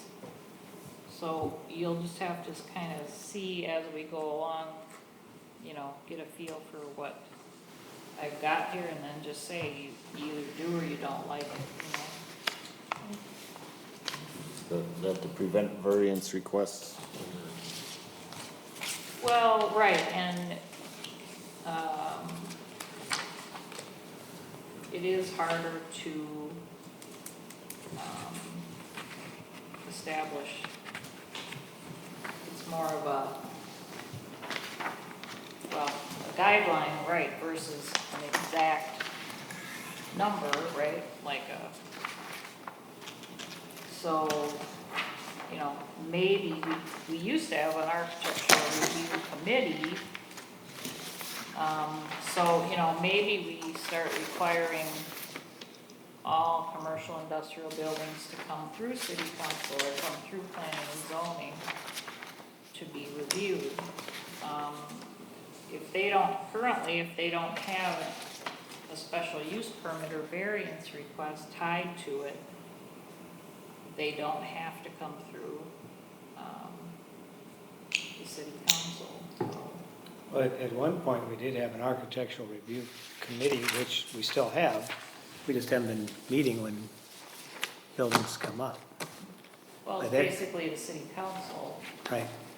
Well, the city council and some staff, but that was, I don't, you know, we haven't established why the architectural committee hasn't been meeting. We should, I guess, establish that. So if it's something that's not coming through the planning commission, they should still have the review committee. Yeah, to me, it makes the most sense to just, run it through these groups, because 9 times out of 10, you've got an IUP for outdoor storage or some other thing to go along with it, but. Well, as you just said, though, that those that don't are not being evaluated. If it's not coming through the planning and zoning commission, then it still should go through the architectural review. And we have an architectural review committee. Yes, we do. Who is it of? It's in the. I don't even think I knew that. it was, Years ago, I remember when they set up the architect committee, they had so many people on the planning and zoning on it. I don't think any's on it now. Well, I meant like who's on it now, because I do we even know that? I don't know that. don't know who's on it now. Yeah. It was Barry, I believe your wife was on it for a while. But they're still part of it? No, Barry's the old building official. No, I know, but that's why I'm like, who's on it right now? We haven't had. It is established in the January. I'd have to go back to the January meeting minutes, but when we set the committees, commissions and paper of record, all those things, the first meeting of the year, there is an architecture review committee established in that. So if there's a committee, you don't know who's on it? But isn't the Right council? now, it's the city council. Right now, it's the city council, it's the commission. So that's what I was asking. Who is the architectural review right now? And you're saying it's the council? Okay, that's what I was asking. So you either have to establish specific enough, city code requirements that someone like myself could look at it and say yes or no, are they in compliance? Or if we're more subjective, then we have to, send it through for review to an architectural type committee. And the idea of this review and establishing this criteria was so that when something comes before the planning commission, we have something to go back to. It's not so subjective. Or if it comes through the formal architectural review committee, because it's not, for whatever reason, has to come before planning and zoning, they have the same standards that they're looking at. Or if Liz is doing this administratively, everybody's working on the same set of standards saying, yeah, you're gonna get the same answer whether you're going through for a permit or no permit or simply administrative. Everybody's got the same criteria. Right. Because that's what we haven't had.